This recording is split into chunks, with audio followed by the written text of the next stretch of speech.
كابتن الخطيب، احنا كان موضوع الانسحاب بتاع النادي الاهلي دون كان ليه من الاول. يعني انا مش عارف، الاهلي حط نفسه في حاله وفي موضوع ملوش فيه خالص. ما كان الاهلي لعب وعادي، تعادل عادي ومباراه وعدت وكده. لكن ليه يوصل للمرحله دي وتاجيلات الواحد بيبص للطفل اللي كان في المدرجات والله العظيم بيزعل، والراجل اللي ساب شغله، والراجل اللي ساب التاكسي بتاعه، والراجل اللي ساب محله وراح قعد قدام التلفزيون، والراجل اللي ساب ورديته. يا كابتن الخطيب، يعني والله العظيم الواحد ما عارف يقول ايه. ما كانش ليها اي لازمه خالص موضوع الانسحاب ده، وتتحسب على النادي الاهلي، والاهلي عمره ما يوصل لمرحله الانسحاب والكلام ده. يعني ما ملهاش اي لازمه خالص.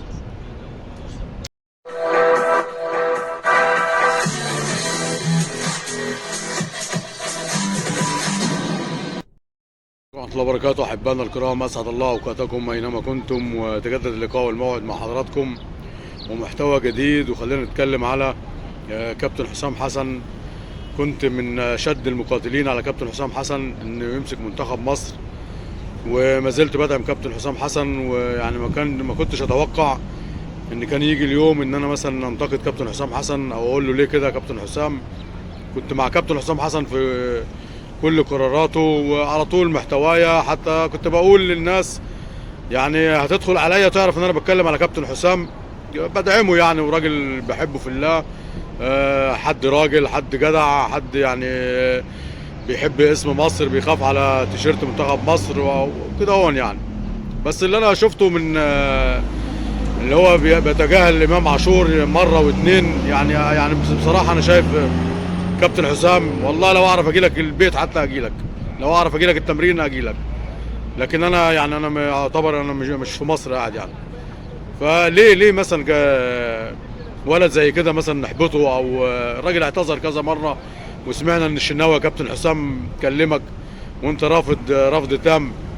يعني عمليه مش مهضومه خالص. يعني امام يعني نقدر نقول هداف الدوري بالارقام، وراجل احسن لعيب في الدوري المصري. طب ليه يا كابتن حسام مثلا بتعمل مع امام عاشور كده؟ هو اصل طلع قال انا مش نيجيري، اصل مش، ما اعتذر يا كابتن حسام ومره وخلاص وعدت. يعني احنا مش في جيش يعني. يعني شيء غريب بصراحه كابتن حسام. واول مره يعني سموها بقى انتقاد، سموها زي ما تسموها. يعني انا مش عارف بصراحه. يعني امام عاشور برضو ما يتاخدش منتخب مصر. الراجل اللي عايز في خط الظهر ماشي، عايز يلعب في نص الملعب ماشي، عايز مهاجم ماشي. ما فمش عارف يعني الموضوع ده كابتن حسام يعني مش ظريف بصراحه. يعني الراجل اعتذر مره واتنين وبرضه بتتجاهله يا كابتن حسام، وانت راجل ابو الحق، وقلنا كابتن حسام يدي كل لعيب حقه. فليه كده؟ ليه كده يا كابتن حسام؟ اول مره وانا زعلان ان انا يعني بتكلم على كابتن حسام كده. هو انا على طول في ظهره، ويعني بدعم كابتن حسام حسن على طول.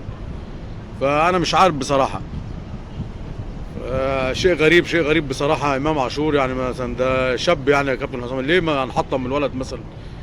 بيبذل اقصى جهده وهداف ولاعب، يعني كل الميزات الحلوه فيه. فانا مش عارف بصراحه سر استبعاد امام عاشور. الناس تقول لك لا ده اصله اخر في تمرينه قال لك رجله وجعاه، وبعد كده نزل بعدها بيوم او يومين نزل التدريب في النادي الاهلي. ماشي، التدريب في النادي الاهلي هيبقى على خفيف او كده يا كابتن حسام، غير ما يكون في المنتخب وراجل هتلاعبني مش هقدر. واحنا شفنا اخر مره طلع من منتخب مصر مصاب بكتفه وكان بيقاتل معاك. انا كنت من اشد المقاتلين عليك يا كابتن حسام ان انت تمسك منتخب مصر. لكن الموضوع بتاع امام عاشور دون بصراحه يعني مش مفهوم، مش مفهوم بصراحه. ايه يعني مره واتنين امام عاشور مش في منتخب مصر، والراجل اعتذر زي ما شفنا، والشناوي كلمك. ف حاجه بصراحه غريبه والله يا كابتن حسام. بتمنى من كابتن حسام حسن، يعني ده شاب مصري ويعني انت كابتن حسام ابو الرجوله والجدعنه. وامام خلينا نقول اخوك الصغير بلاش ابنك، وابن مصر. فيعني مش لازم يا كابتن حسام يعني يعني تضغط الولد قوي كده ونحبطه. واخد بال حضرتك؟ يعني نتمنى انا كحد يعني محب كابتن حسام، وربنا يعلم انا بحبك قد ايه، فتتمنى يعني تبص او تبت في موضوع بتاع امام عاشور دون. نتمنى نشوف الامام في المنتخب، مش مجامله ولا حاجه، عشان المردود اللي بيقدمه مع النادي الاهلي، وهي راجل هيفيد منتخب مصر راجل. وبعدين عندك برضو موضوع صلاح الراجل بيمر بحاله يعني مش هي. شفنا كابتن احمد الطيب كان يتكلم على الموضوع دون، وكباتن كتير يعني. كنت استثنيت محمد صلاح من الحضور لمنتخب مصر. يعني احنا رايحين نلاعب يعني فرق يعني في افريقيا، مش عايزين 3 بونت وعايزين نكسب وعايزين نوصل وكده هون تمام. بس يعني مباراة مش هتفرق يا كابتن حسام. نروح لزيزو. شفنا كابتن ممدوح عباس انتقاداته العنيفة لابو زيزو، وشفنا بيقول لك ده مادي ومش مادي، وانت الواد يعني انت ابو مهندس ممدوح عباس يعني مش عاجبه تصرف ابو زيزو. بس انا بقول له الاب بيخاف على مصلحه ابنه، طبيعي اي حد هيخاف على ابنه ومصلحه ابنه. ايوه هيأمنه كده. انت بتدي له مثلا وليكن مليون وجاي له 3 بره، الراجل لازم دماغه تقف ولازم يروح للعرض الاقوى.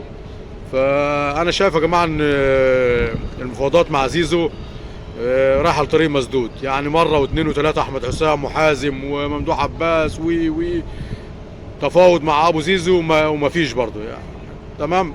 وبتتريقوا على النادي الاهلي، وشفنا النادي الاهلي مش بتحاز للنادي الاهلي ولا باجي على نادي الزمالك. بس احنا شفنا في موضوع رمضان صبحي الناس قالت له عندك 24 ساعه او يومين تقريبا والموضوع خلص على كده. ايه كل يوم زيزو هيجدد، زيزو مش هيجدد، زيزو ايه ده؟ فانا شايف ان المفاوضات يعني رايحه لطريق مسدود مع زيزو بصراحه. اللي انا شايفه بصراحه.